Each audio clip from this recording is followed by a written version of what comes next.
பிரியமானவர்களே, இயேசுவின் நாமத்தினாலே அன்பின் வாழ்த்துக்கள்.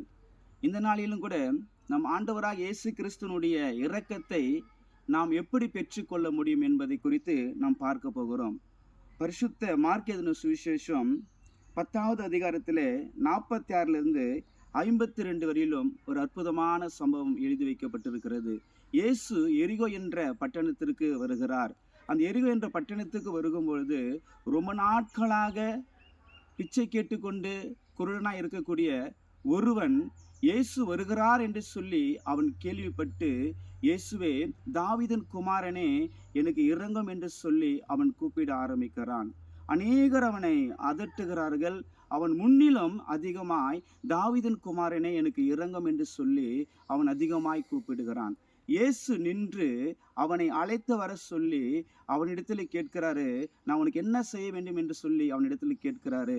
அதற்கு அவன் சொல்லுகிறான், ஆண்டவரே, நான் பார்வை அடைய வேண்டும் என்று சொல்லி அவன் கேட்கிறான். உடனே ஆண்டவர் சொல்றாரு, உன் விசுவாசம் உன்னை ரட்சித்ததுன்னு சொல்லி அவனுக்கு என்ன பண்ணார்னா பார்வையை கொடுத்தார் என்று சொல்லி இந்த வேதத்தில் நாம் பார்க்க முடிகிறது. ஆண்டோடைய பிள்ளைங்களே, அவன் ஒரு குருடன் தான், ஒரு பிச்சைக்காரன் தான். ஆனால் அவனுக்கிட்ட இருந்த நல்ல குணங்கள் நம்ம தெரிந்து கொள்ள வேண்டியது அவசியமாக இருக்கிறது. இந்த சத்தியத்தை நீங்கள் உள் வாங்கி கொள்ளணும்னு தான் ஆண்டவர் சொல்கிறாரு.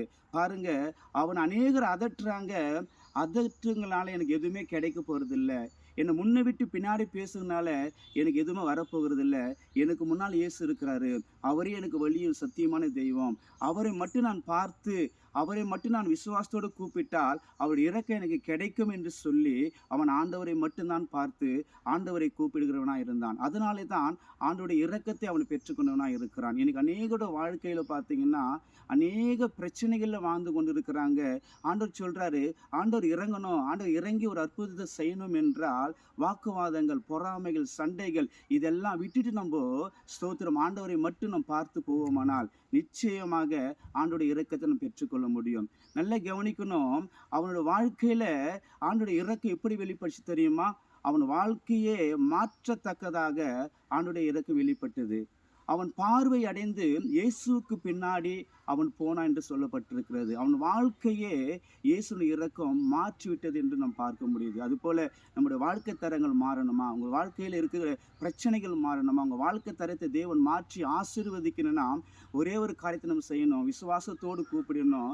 யாரோட வாக்குவாதங்கள், சண்டைகள் போடாமல் நம்மளுக்கு ஆண்டவர் வழியாக இருக்கிறதுனால அவர் வழியை பின்பற்றுவோமானால் நிச்சயமாய் கர்த்தர் உங்களுடைய வாழ்க்கை தரங்களை உயர்த்தி ஆசீர்வதிக்க அவரால் முடியும். கண்களை மூடி நாம் ஜெபிக்கலாமா? நல்ல தகப்பனே, ஆசீர்வதிக்கப்பட்ட இந்த நேரத்திற்காக நன்றி செலுத்துகிறோம்.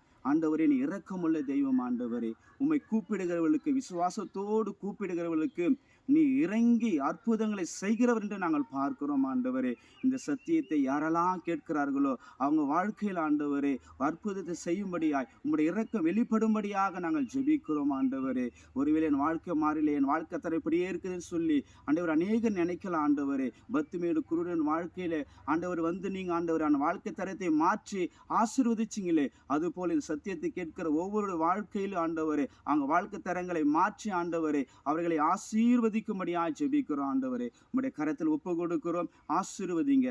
இயேசுவின் நாமத்தினால் ஜெபிக்கிறோம் நல்ல பிதாவே. ஆமேன், ஆமேன், ஆமேன்.